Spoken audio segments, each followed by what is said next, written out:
dum diddy dum diddy dum. Hello and welcome to the Analyst Inside Cricket, sponsored by LV Insurance, who of course are the sponsors of this England-India Test series. It's been a dramatic series and it's come to a dramatic and very unexpected end, as I'm sure you've all heard, with the cancellation of the final test, which of course means, Simon Mann, that there is now a debate going on about whether it's 2-1 to India or 2-2. And you predicted the series would end 2-1. I predicted the series would end 2-2. So we're both right in a way. But of course, that is a very interesting, we'll get into what actually happened during the day, overnight and this morning in a minute. But also we should just say there is a debate going on about whether the match has been forfeited or not. The English camp sort of think it has, but the Indian camp think it hasn't. Where do you sit? Well, I think the ECB initially in their statement said India have forfeited the match, and then they very quickly backtracked. And in their main statement, which you can see on their website, it no longer says the game has been forfeited. I can't understand for 1 minute how the use of forfeit got into an ECB statement. It seems ridiculous because it has so many connotations, and you actually need to hold fire on that and just wait and see. So that set a lot of hairs running early on. There was a massive social media debate about whether the game had been forfeited or should have been forfeited. I think we need to put that to one side basically and just say the game was abandoned. It's up to the ICC to sort out what the result is. And of course, there is a possibility they might play it again. There's talk of playing it next summer, when India are here for a white ball series, and the schedule's already been announced, so they'd have to rejig that. So there is a possibility that the fifth test will be played again, or at least the Old Trafford test will be played again. Would that result of that game be tacked onto this series? Who knows? Would it be a one-off test match? Is it just a test match for money, essentially, to help Lancashire out and to pay back all or honour all the broadcasting commitments? I mean, there is so much involved when you call a test match off. I mean, in a way, especially in England, because so much money is staked on it, and also especially when India play, because they are the financial powerhouse, and they are the country that makes all the money for everybody else. So there's so much involved. Totally right. It could be 30 million at stake for this one match. Of course, the losers are, well, Sky TV, the coverers of the game, and to a lesser extent the BBC, Lancashire. And also, of course, all the spectators who were ready for the game and were travelling on the way or already there. It's funny, isn't it? It's like there's some weird parallels but yet contrasts with the game that was abandoned in 2006 at the Oval, Pakistan, who of course refused to come out after tea because the ball had been almost impounded by the umpires who claimed there'd been ball tampering, and Pakistan were penalised 5 runs. And then the Pakistanis refused to come out after tea. And so they actually did forfeit the game. It was deemed forfeited, and the series ended 2-2. So weird parallels and yet contrast. In this case, obviously, it's a bit like admitting guilt after a car accident, isn't it? You immediately become liable as a result if you do sort of admit blame. So the Indians, if they do admit that they forfeited the game, then the compensation clauses and the insurance and all that will suddenly come home at their door, be knocking at their door for some kind of compensation, which is why they've kind of maneuvered their way into a position where, although it looks as if they have forfeited the game, because the English authorities, the medical authorities said that it was clean, that their team were clean and that they were free to play the match, but they've obviously decided they don't want to for whatever reason, and we'll delve into that in a bit. But because they've avoided the forfeit claim and said, well, we are willing to replay the match at some point, therefore they can sort of potentially wriggle out of having to stump up any compensation. Well, I think that's the reason why that forfeit word needed to be taken out of the ECB statement, because actually there needs to be discussions around the result of the game, and it actually goes to the ICC to decide what the official state of the final test match is. So it's actually to sort of jump the gun in a way was wrong in that initial ECB statement. I think that was acknowledged by the fact it was taken out pretty quickly. I mean, in a way, what the result of the game is is immaterial. Well, it's sort of immaterial. It's not perhaps immaterial if you had a bet on the outcome of the series. I mean, what do the bookmakers do, for example? I mean, people might say, well, that's a very subsidiary issue, but people have bet money on the outcome of the series. Do the bookmakers pay out on 2-1? Do they pay out on 2-2? Does no one get the money? I don't know what the answer to that is. I mean, that's the point.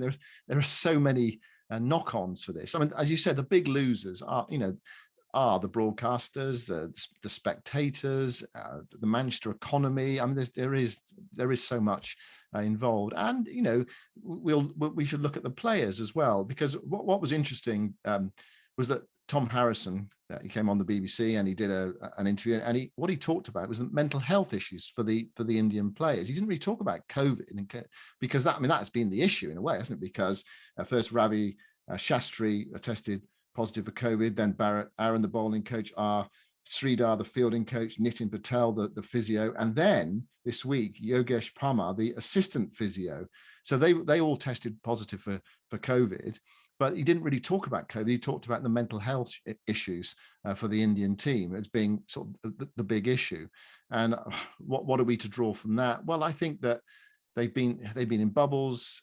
They've been in over the course of quite a few months, not specifically in England actually, because there was much more freedom, but you're in this team environment, you're being tested, you're having to restrict your movements to some extent, and you've got another period of quarantine coming up before you go to the IPL. People within your camp are testing positive for COVID, and you're coming to the end of a long tour. So all these things build up, and and I think that was the impression I got, that it was a sort of fear within the camp about how far this is going to spread if we play. Are we all going to be in contact with each other? Are we all going to get COVID?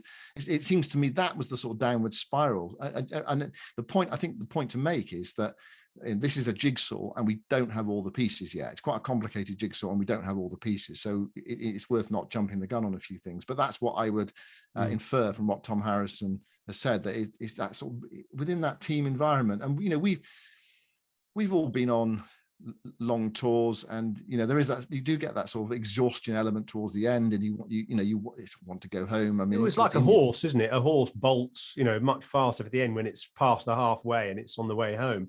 And within a team environment, these sentiments can really escalate if you get a couple of quite leading players, strong voices saying, we're nervous here, we're feeling impounded, we're feeling kind of anxious about what's happening, and maybe we could get COVID, and it starts to sort of percolate within everybody, and the stronger voices win the day. But there is a momentum that is almost unstoppable, a sort of groundswell of opinion in the end within a team, which just gets more and more momentum until it becomes unstoppable. And then you almost start to believe everything, even if some of it is probably just hyperbole. Yeah, and it's been a real arm wrestle of a series as well. It's been really tough, really hard fought, brilliant cricket in many times in the series. And I think both sides are probably quite tired. I think the Indians are tired. They've been here a long time. They came here before the World Test Championship final, and they stayed on afterwards. And we're allowed some R&R around the UK, and then back into their bubble again. And then the series has been really, really tough. And it does. I think sometimes we're a bit guilty, and I looked at social media, and I think people out there, they react very emotionally to it, and they help. There's lots of accusations flying around, but we often treat players like pawns. Really, we don't think of them enough as people. I think that's. Yeah, and also we're the older generation. We have to accept that, and the younger generation have different perspectives on things. And I've talked to Joss Butler about this a bit. Actually, Ben Stokes. In fact, I spoke to him before he made his withdrawal in June. And, actually, one of the interesting characters that I spoke to a bit was Jimmy Neesham, the New Zealander, who was here for Essex, and then he played in the 100 for Welsh Fire. And I was actually talking to him about the Stokes issue when I had a day with him doing some filming. And, he was saying we don't necessarily the public don't necessarily understand what it's like for the players now, being consigned to these unusual circumstances and the stress involved in having to perform all the time, and then nowhere to escape afterwards. You can't go back to your natural home environment to disengage and just de-stress. You're back in the hotel with your teammates, sort of almost under observation all the time. We've had sports psychologists on our show, haven't we, talking about that kind of thing. And if you're not in it, you don't have the same sense of what it actually is like. And we can sort of accuse them of being feeble and weak, but unless you're there, you've really got no idea. Yeah, I think that's a really good observation. That, I mean, do we need to say anything more about that? I think that really nails it. So what's the timeline then, Simon? This has been sort of brewing, I suppose, and since last Saturday when Ravi Shastri was tested positive. He'd been at a book launch the week before, which was very sort of unbiosecure, clearly, with quite a lot of people there, no masks, no self-distance, no self-isolation, or no social distancing or anything. And it seems to have picked up from there. So what about the last night and today when you've been in Manchester? What's been the chain of events? Well, I think you had a sense that things were brewing when India didn't turn up to practice yesterday. It was a voluntary practice session and no one turned up. There was no media at all. There was a WhatsApp message group where the Indian press officer is involved, where he gives out information to various media, and there was sort of nothing on that. People were asking questions, so there was one that said, is the test going to happen? And, there was nothing whatsoever. So you knew that something was afoot. And we knew about the positive test for Yogesh Parmar. And of course, one of the issues is that some of the Indian players obviously have been suffering with injuries. I mean, you think of the last test match, there was Rohit Sharma had that problem, and there was Cheteshwar Pujara had an ankle problem. There was a niggle for Siraj as well. So they were inevitably, you'd think, in close contact with the physio team who tested positive. So you only have to sort of put two and two together, and you think, hold on a second, what is going on? But the tests came back negative. And I think where did that information come from? Well, that information obviously got out into the public domain. Look, come on, we can play because who put that out? I'm not sure, but we can play because the tests are negative. But obviously things were going on during the night. Lots of conversations during the night. I'll come to that in just a moment. But when I went down to breakfast this morning, first person I saw was Jonathan Agnew. Said to me, the game's not going to take place today. There's no play today. Because they want more tests, and then 10 minutes later I got a message saying the game is going to be called off. There's going to be an announcement fairly soon, and then it was released a couple of hours before the start of the day's play. And of course, lots of people travelled from lots of parts of the world. I mean, parts of the country to watch the test match. I think I had someone come down from Edinburgh for the day to watch. But anyway, so hugely, massively inconvenient for those people who've got tickets. First 3 days sold out, 22,000 per day, and tickets for later in the game as well. All the corporate hospitality, or everything really to do with the game and the Manchester economy. So that was the sort of timeline of the day. And then the more detail. The interview started. Tom Harrison coming on, and Tom, I mean, he said, there've been lots of conversations going on all night, and he did look like someone who had been up all night, clearly trying to get the game on.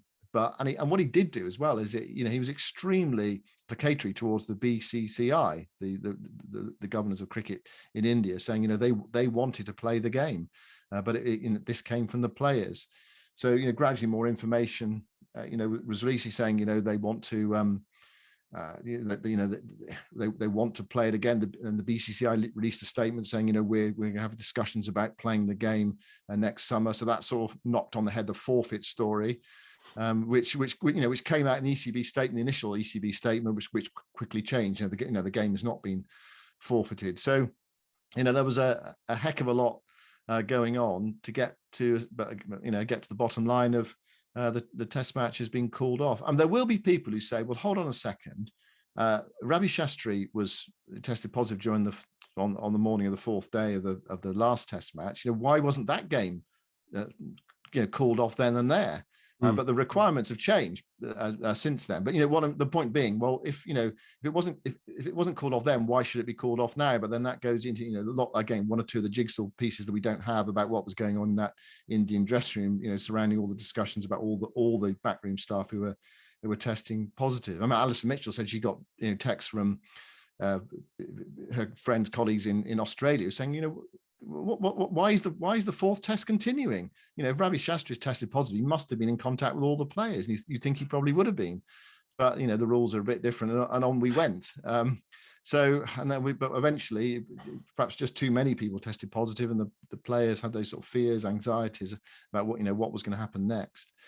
I think one thing we should say is about the IPL. I mean, lots of social media comments saying, "Well, this is fine. They'll all play in the IPL, or they're going to the IPL next. This is protect the IPL."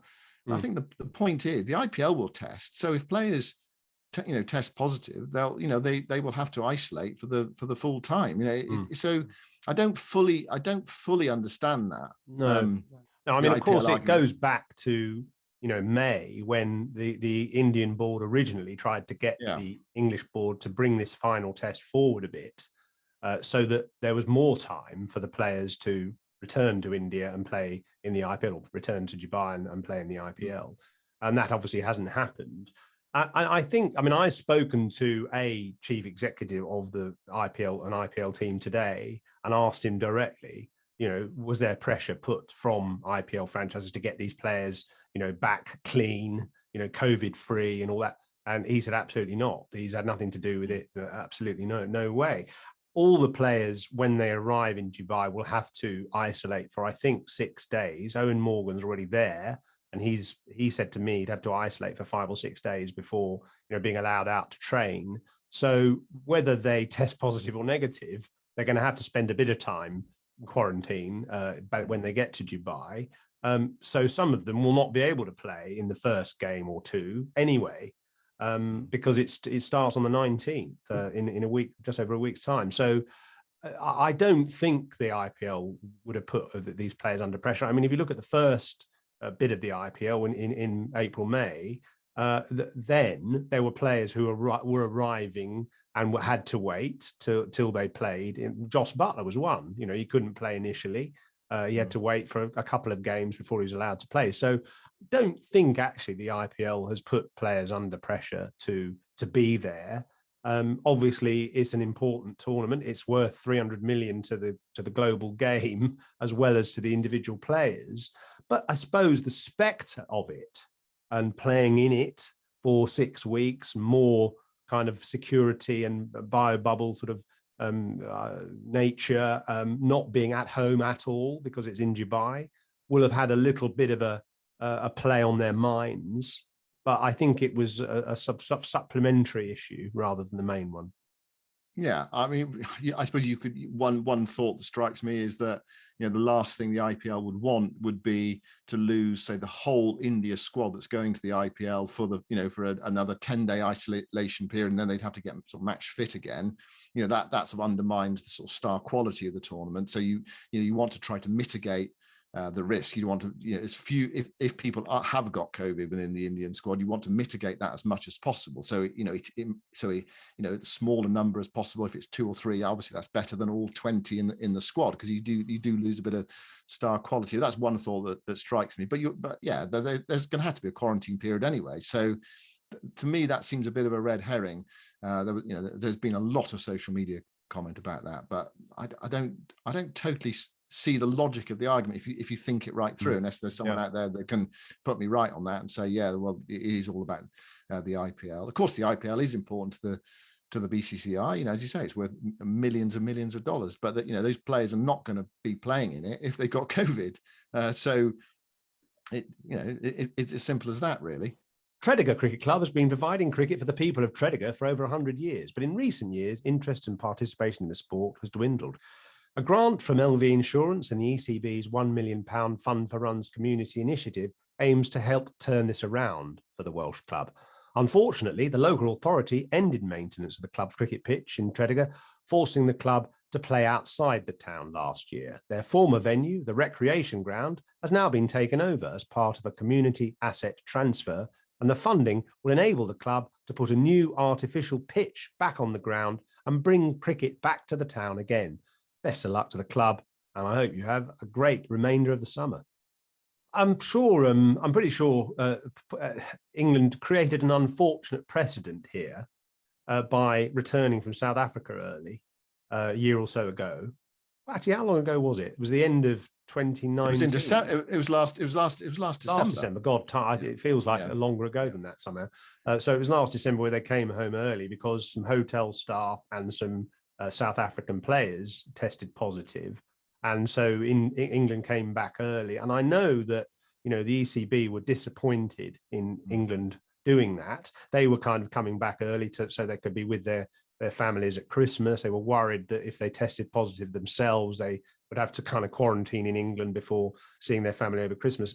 I think England bailed a bit prematurely there, but it's easy to sort of point the finger. But I know that the ECB were disappointed with that, and it was the first signs of player power, which we're seeing, now kind of very dominant and almost escalating.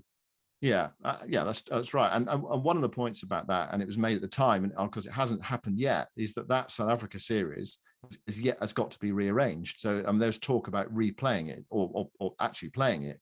So it's a 3-match one-day international series. Of course, there were television rights all bound up with it, so money for the South African Cricket Board. So presumably sometime England will go back and play it. So it's not like, it's not. I mean, South Africa probably needed the money then and there, but the idea being that they will get it sometime in the future. Well, that was the theory at the time, and it's the same as this. If this game is not played, then money will have to be handed back to Sky, for example. So there will be and Lancashire don't want to lose all that money, so they'll want to replay it as well, play it again sometime. And of course, Lancashire hasn't got a Test match next summer, so they'll be doubly keen to.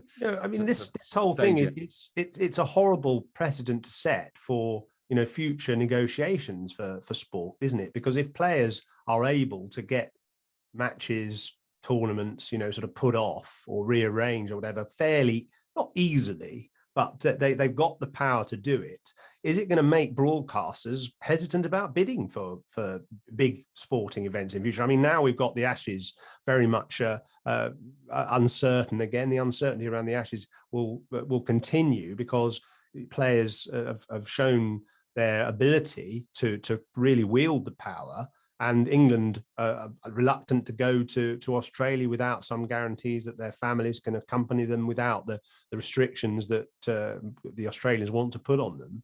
So, it does put a lot of these series in jeopardy. And in a way, it's one of the reasons that something like the 100 is very important, because it's domestic cricket, which a board has a bit more control over, the IPL as well. Whereas international sport, especially in the current environment with COVID raging around the world, is very difficult to sustain. You don't know how different countries are going to react to situations. A country like the West Indies or Pakistan were amazing last summer at what they gave up, what they sacrificed. But, Australians, New Zealanders, less willing. So it does put, at the moment anyway, in these unreal situations, it does put international series in jeopardy, and therefore broadcasting bids in jeopardy.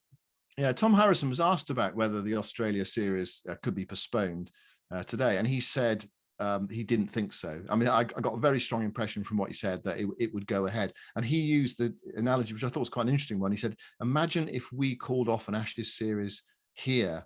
What would that do to our cricket? It would rip the guts out of it of a summer, wouldn't it? When there'd be so little income coming in. And I think there's that fellow feeling towards the Australian Cricket Board. Imagine if we just took the Ashes away from them this winter, what that would do to them. So I think there is a will to play, but there's still lots of questions and logistical issues to sort out in the next few months. Not least, will families be allowed to go, and therefore, which members of the England squad will go, and also where it will be played. I mean, there's a story today saying that there's a chance that the Sydney Test match will be taken away from its traditional traditional staging time of New Year, and perhaps even playing the Sydney Test in Perth. So where are the games going to be played? I mean, there is so much still up in the air, where they're going to be played, where and when, and who's going to be there, which England player, which of the England squad members are going to be there. England have just lost this series. Well, I think they've lost it 2-1 to India. Whoever goes, it's going to be a really tough testing series for England. I don't know what my prediction for that is going to be from this distance, but I don't. It's going to be very difficult for England in Australia. Whatever happens in the next few months. But before then, there's the T20 World Cup, and you think about the Indian players looking at this. They've been here for 4 months or whatever it is. It feels like forever. They're going to the IPL. Then there's the T20 World Cup. Then they've got a home season against New Zealand, home series against New Zealand. I mean, there's so much cricket. It's 24/7 cricket, isn't it? 24/7, 12 months of the year. I mean, especially if you're Indian or an English player. So let's just think about the cricket for a second. The series is over, sadly, an anticlimax. What's your highlight? I mean, I'll give you mine. I think my highlight of the series was actually the batting and the bowling on that first morning at Lord's, where the conditions were very conducive to bowling first, despite the fact that Kohli decided to bat first, and England bowled brilliantly, and they couldn't get a wicket. And I thought the batting, particularly of Rohit Sharma, was wonderful to behold. And, when you look at somebody like him, a white ball specialist who's made several double hundreds in white ball cricket, he's an absolute elite player in opening the batting in 50 overs and T20, captain of the Mumbai Indians, who've won the IPL so many times, never made 100 outside India in Test cricket, though he's made plenty in one-day cricket. And just the abstinence he showed, the beautiful technique that he exhibited, the patience, the ability to recognize the situation and not go for big shots and just play a resourceful game and try and make 100 at Lord's, which he'd never done, which ultimately he was denied by the most brilliant delivery by Jimmy Anderson. That duel between Anderson and Rohit Sharma during that morning session and then sort of afternoon was absolutely wonderful. So for me, and Rohit really won that battle. And I think India, even though their 2-1 series victory is sort of Pyrrhic in a way, at the same time, they were slightly the better side. And I thought that spell of cricket sort of encapsulated it. Yeah, I mean, India's opening partnership is actually one of the crucial aspects of them winning the series, because KL Rahul made 100 in that Test match as well, and then Rohit, of course, made 100 at the Oval in their 2 victories. So there's that. Also, I mean, amazingly, really, when you think of how England started the series, the question marks over their opening partnership, we've now had 200 stands for England's opening partnership as well, between Burns and Hamid, but at Headingley and at the Oval. So, a few sort of green shoots, I suppose, as far as England are concerned, at the top of the order. I mean, Rohit and KL Rahul, Bumrah. I think Bumrah, those 2 wickets at the Oval, Bumrah, knocking over Pope and Bairstow, brilliant as well. Took the wicket out of the equation. Yeah, fantastic. And India's irresistibility, if I can say the word, on the last 2 days of the Lord's Test and the Oval Test. England going into those sort of days with an opportunity of possibly winning, drawing certainly, but then blown away by brilliant Indian cricket on the last day. Absolute highlight of what has been a riveting series. But also we mustn't forget, there's one person we haven't mentioned here, we mustn't forget him, and that's Joe Root, 300s in the series, and sort of dragging England's batting along just about. And you felt at times it hasn't been Root this summer, well, this year, in actual fact, it isn't going to be anybody. And someone, or more than one, needs to step up and support him, really, if England to have any chance in Australia. I mean, England have played, I think 12 Test matches this year, and only one other player has scored 100. Root scored, 6 is it? And only one other player has scored 100, and that was Rory Burns earlier in the summer. Well, I've just written a piece for the next Cricketer issue, actually, which is out in a week's time, about Joe Root. Do we anoint him as England's greatest ever player? Obviously, it's a debate which is difficult to have, because the greats of the past, like Walter Hammond and Len Hutton and Jack Hobbs, people like that, there's no real footage to really compare them. They're playing in a different era, but certainly in the modern era, sort of since the 1970s, the last 50 years, no England player has averaged 50 in both formats consistently as he has. He scored more runs in a calendar year already than any England player has ever done. He scored more hundreds in international cricket, 39, than any England player has ever done, and he's only 30. So whatever he's going to achieve, I've calculated to overtake Alistair Cook's eventual target of 12,400 runs. Root needs probably about another 38 tests. He's averaging, I think, about 85 runs per test. So if he gets 85 runs per test for the next 38 tests, he will overtake Alistair Cook, and that will take him, COVID escalations permitting, that will take him about 3 and a bit years, 12 tests a year, 38 tests in 3 and a bit years. So he'll still be less than 34. He'll be 33 years old, potentially, and overtaking Alistair Cook's record. Well, if that doesn't make him the greatest England batsman for the last 50 years, I don't know what does. No. Well, he's been phenomenal this year, because what he has done is remember there was that criticism turning those 50s into 100, and not only has he turns 50s into 100s, he's actually turned hundreds into double hundreds this year. But there needs to be some support for him. Yeah, you mentioned 3 of the greats of the past. I mean, I suppose the player in the modern era, since I've been watching to rival him in terms of quality, Kevin Peterson, fantastic player to watch.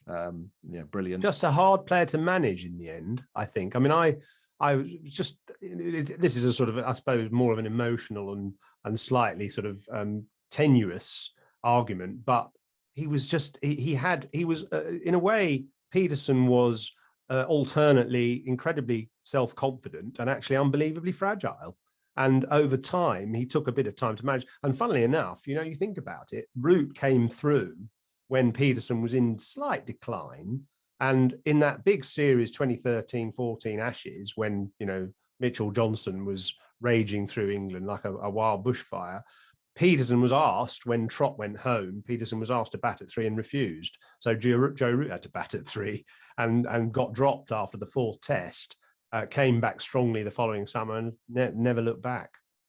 Yeah, well, he's had a great year. Other top, we're sort of riffing a bit here now, but other sort of top players in my watching lifetime. I mean, in terms of pure pleasure to watch, David Gower.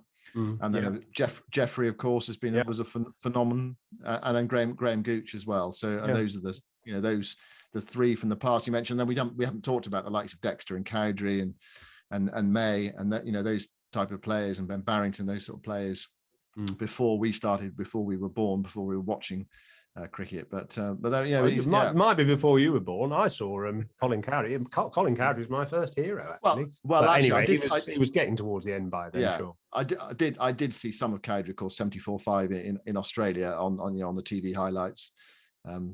He was the first autograph I ever got, actually, Colin Cowdrey. I went to Canterbury in about the early 70s, and he was my hero. Well, I saw him score 100 for England on his 100th Test appearance at Edgbaston 1968, and I was hooked thereafter. Obviously, could never bat, but I loved watching him.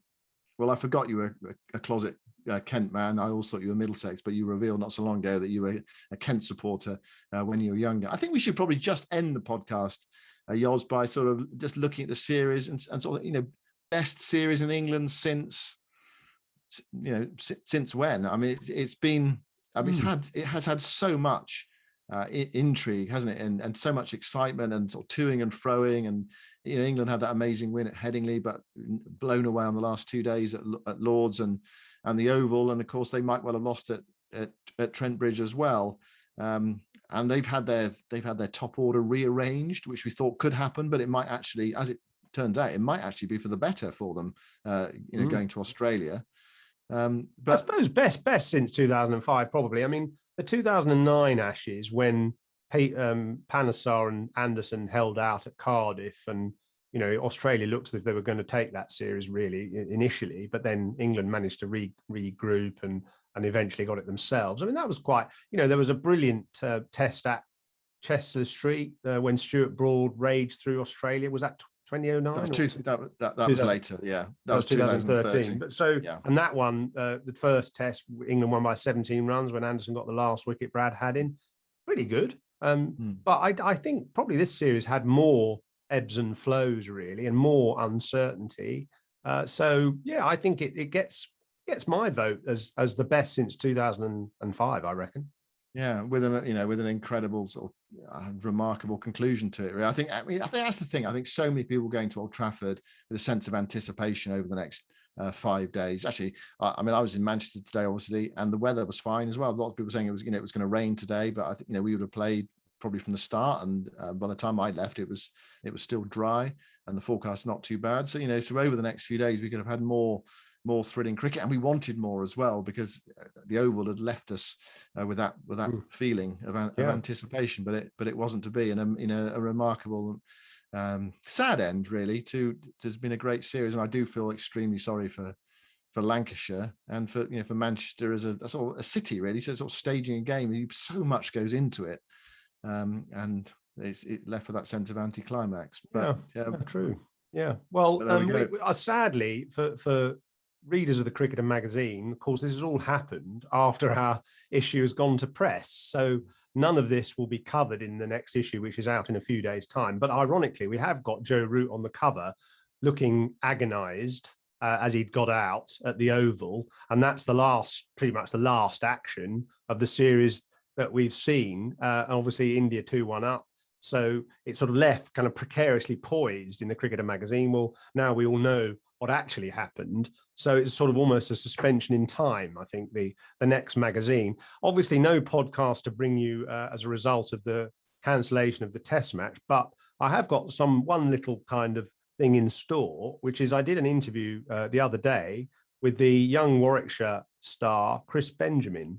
So we'll release that later, perhaps at the end of the weekend. Very interesting character, very talented player, made a 50 on debut for Warwickshire in the Royal London Cup, a 50 on debut in the Vitality Blast, and then 100 on debut in the County Championship last week. So a very exciting young player who've probably seen play in the 100th Birmingham Phoenix.